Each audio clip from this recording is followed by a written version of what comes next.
for the Chinese Language Day was selected from Guyu, which translates as rain of millet, which is the 6th of 24 solar terms in the traditional East Asian calendars to pay tribute to 𝐻𝐭𝟏. 𝐻𝐭𝟏 is a very important figure in ancient China, claimed to be an official historian of the Yellow Emperor and the inventor of Chinese characters. Legend has it that he had 4 eyes and 4 pupils, and that when he invented the characters, the deities and ghosts cried and the sky rained millet. From then on, Chinese people celebrate the day of Guyu in honor of 𝐻𝐭𝟏, and in the Gregorian calendar, i.e. our Western calendar, this usually begins around April the 20th. So some very fascinating background there on the deep cultural roots of this day that we're celebrating today. A few words on the Chinese language at the United Nations. You are probably aware that we have 6 official Chinese languages and a number of unofficial languages that we also work in. But Chinese is one of the 6 official languages of the United Nations. It was established as an official language of the United Nations in 1946, so it has a very, very long history. That's just after the establishment of the United Nations, after the end of the Second World War in 1945. However, in the early years, Chinese was not commonly used in the work of the United Nations. But fortunately, and I'm glad to say that this situation was improved after the restoration of the lawful rights of the People's Republic of China in the United Nations in 1971.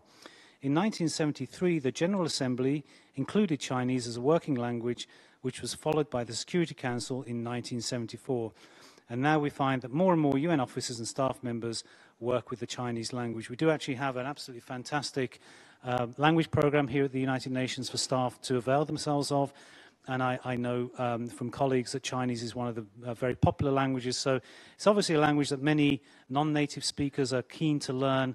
You know, China is a big and upcoming country, and so I think many staff who are not Chinese by their background are interested to learn more and more about it and be able to engage with it. And obviously, the Chinese language is a primary way to do that. So I'm very glad that we have this sort of forums for anybody that's interested in Chinese culture or history or language to be part of. So with all of those words having been said, I'll just quickly run through our program today, which I think was shown earlier on, but I'll quickly run through it. So after my brief opening remarks here, we are going to have a speech by Mr. 𝐩𝐚𝐫𝐭𝟏. Now, we're very, very honored to have him with us today. He's as many of you will know, a very, very big figure in China. And not only are we so fortunate to have him with us, we're even more fortunate because he's composed a very special song for us. So I'm super excited to look forward to that. And that will be on the agenda shortly after. We'll have his speech at 1:25. We'll have a 1:20, a captivating video by the Shanghai Library exploring the evolution of Chinese characters. 1:25, we'll have speech by Mr. 𝐩𝐚𝐫𝐭𝟏, followed by the song. And then at 1:35, we will go into a talk by UN linguist 𝐩𝐚𝐫𝐿 on the unique charm of human-powered multilingualism as reflected in her translation of this new song that we will hear beforehand, Mr. 𝐩𝐚𝐫𝐿's Ode to Peace. This will then be followed by a panel discussion on the Chinese language. So with all that being said, I'll hand it off to our very honored guests today and let the program commence. And one final phrase from me in Chinese is 谢谢 everybody.